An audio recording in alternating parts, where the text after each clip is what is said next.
Magandang morning po mga kababayan. Ang aga ng buong team ni Madam Lori para umikot mga kababayan. So going tayo ngayon ng papuntang Tarlac.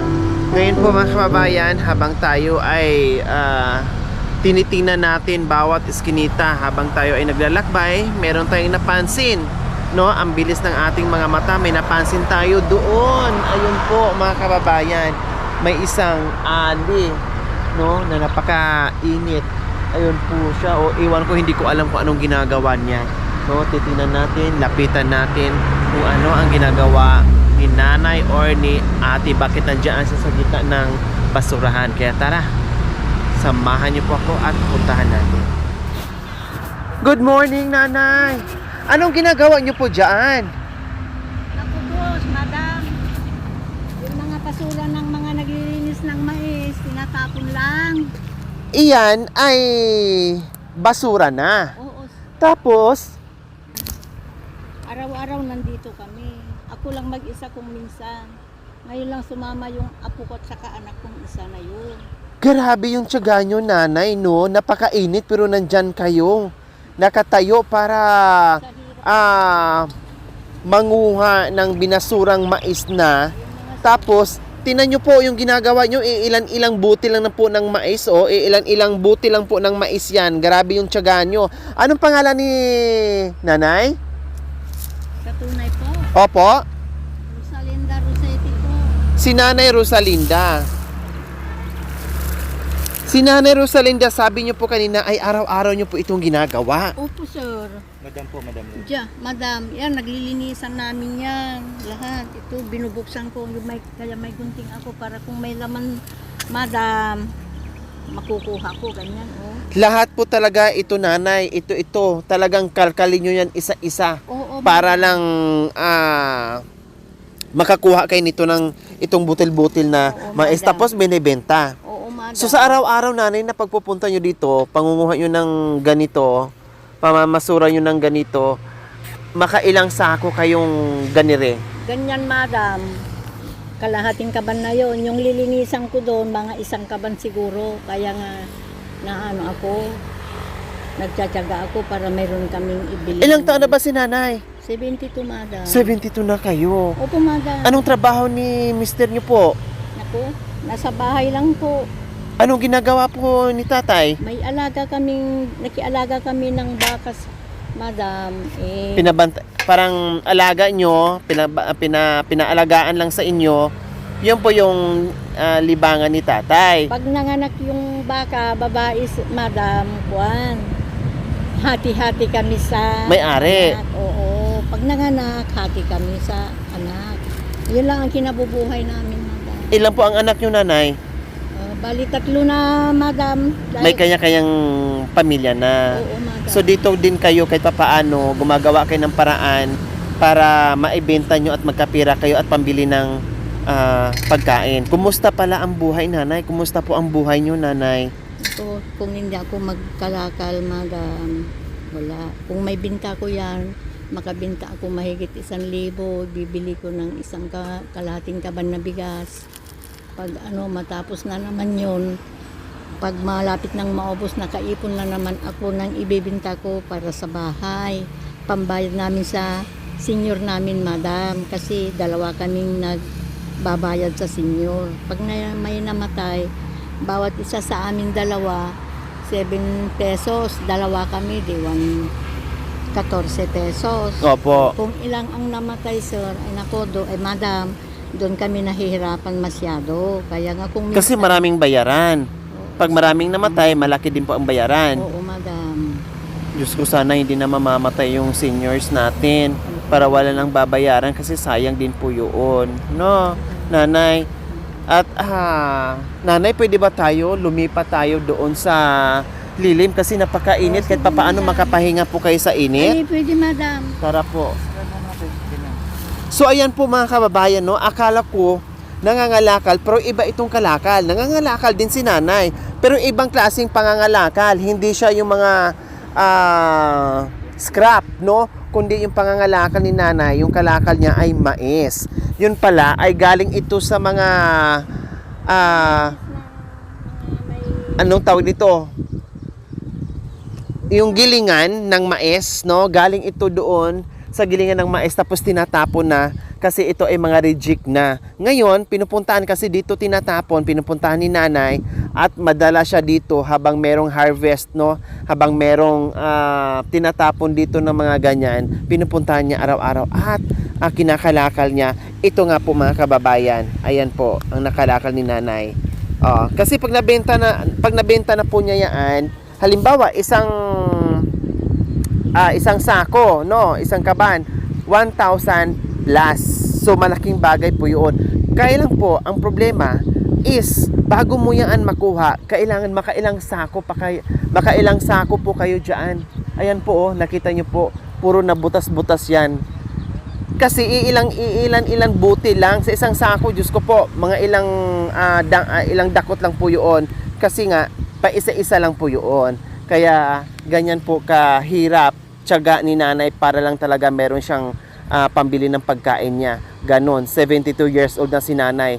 Natiis niya yung sobrang init dyan sa gitna ng basurahan ng mga mais, and then hindi niya iniinda, no? Kasi mas iniinda niya yung gutom, yung walang makain. So yun po yung nangibabaw ni nanay. Kaya ayan po mga kababayan, punta tayo sa lilim kasi kawawa naman si nanay kahit paano malamigan man lang.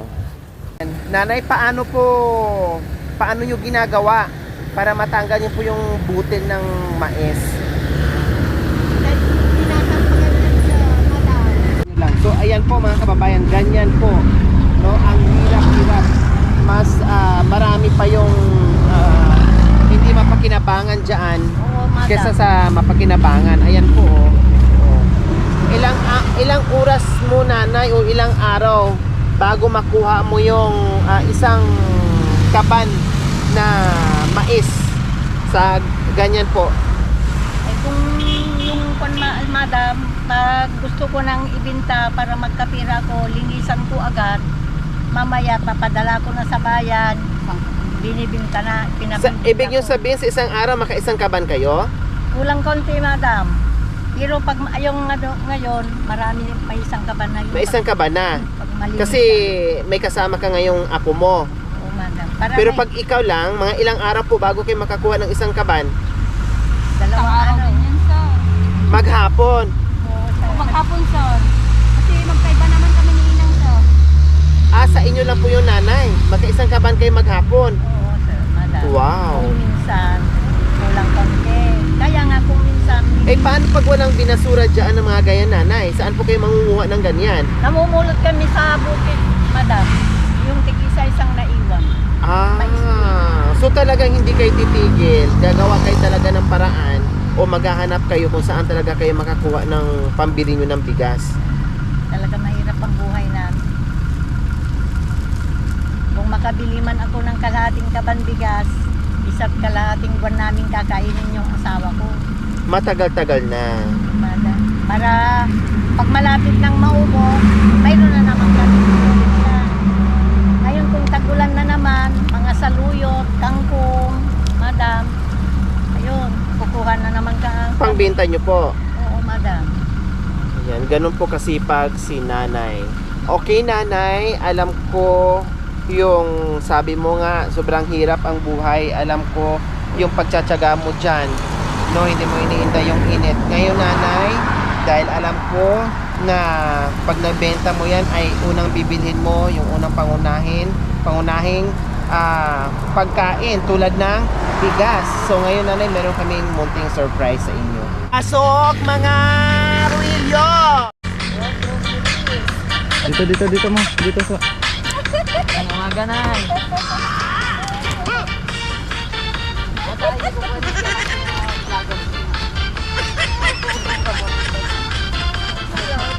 Dikit sa akin ah. Hindi ka Okay!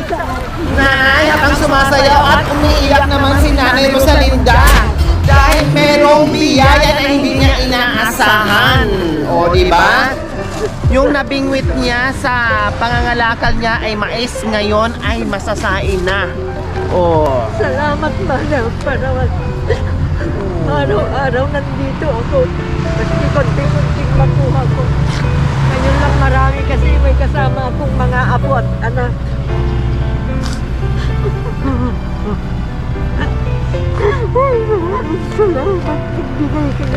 Walang ano man po, Nanay Rosalinda. Kasi alam ni Lord yung ginagawa niyo po, Nanay Rosalinda, yung paghihirap niyo, pagtsatsagaan niyo, kaya ito ngayon, no? Talagang yung ating mga paa, inutos ni Lord kung saan tayo pupunta doon sa mga taong nangangailangan na tulad niyo po. O, di ba? Meron na kayong groceries, assorted groceries, Nanay Rosalinda. At isang tray na itlog, plus may bigas pa. Salamat, madam. Malaking Oh. tulong niyo sa akin. Diba, Nanay Rosalinda? Bukod pa riyan, syempre, bumili ka ng masarap na ulam. Nanay Rosalinda, bumili ng masarap na ulam. Ito ang asawa ko, sir. Good afternoon, tatay. Kaalaga ng baka. Opo. So, ayan po, dumating, kararating lang ni tatay. Tatay, pangalan niyo po? Perlito. Si Tatay Perlito, kararating lang galing sa bahay nila, no? At tamang-tama, pagdating niya dito siguro iba yung kutob ni Tatay no, pumunta dito na alam niyang merong sigurong biyaya na dating. At ito nga, pinakilala kaagad sa atin ni Nanay Rosalinda. O Nanay Rosalinda, bakit naiyak po kayo? Sasaya ko, sir, para hindi ko akalain na mabigyan kami ng biyaya. At salamat sa pagbigyan niyo sa amin. Ayan. Walang anuman po na kahit papaano maibsan ang iniisip nyo, no, na pag-uwi mo ng bahay mamaya kahit papaano makangiti kayo. At bumili ka ng masarap na ulam para pagsalusaluhan nyo mamaya ni Tata Perlito, no? Sige. Ano sa pagkaramdam ni Tata Perlito? Salamat Pumunta lang kayo po. dito tapos may biyaya kayo na datnan. Salamat po. Masaya kayo. Oo, masaya din. Ayan. Laking pagpasasalamat ko sa inyo, mga sir at madam, para hindi ko akalain na hindi ko.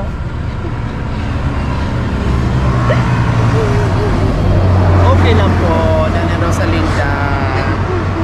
Ayan. So, ayan, speechless si Nanay sa biyayang natanggap niya. Ito po, mga kababayan, ang ating nagagawa dahil sa tulong nyo at pagmamahal sa aking munting adhikain na nandyan po kayo sa akin sa araw-araw. Ito po, mga kababayan, yung ating nagagawa, no? Talagang may napapasaya, may napapaiyak at hindi akalain na makapagbigay tayo ng biyaya sa kanila.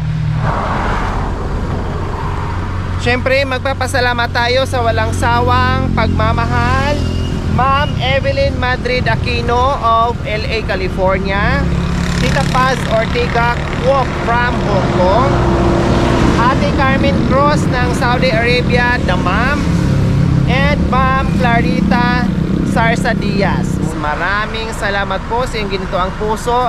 Nawa ipagpalain tayo ng Panginoong Diyos araw-araw. Nawa ibigyan pa tayo ng kalakasan ng katawan sa araw-araw. Nawa ibigyan pa tayo ng mahabang buhay upang sa ganun marami pa tayong mapasaya ng mga kabayan. Gaano kainit dyan, Nanay, at paano yung nakakayanan yung edad?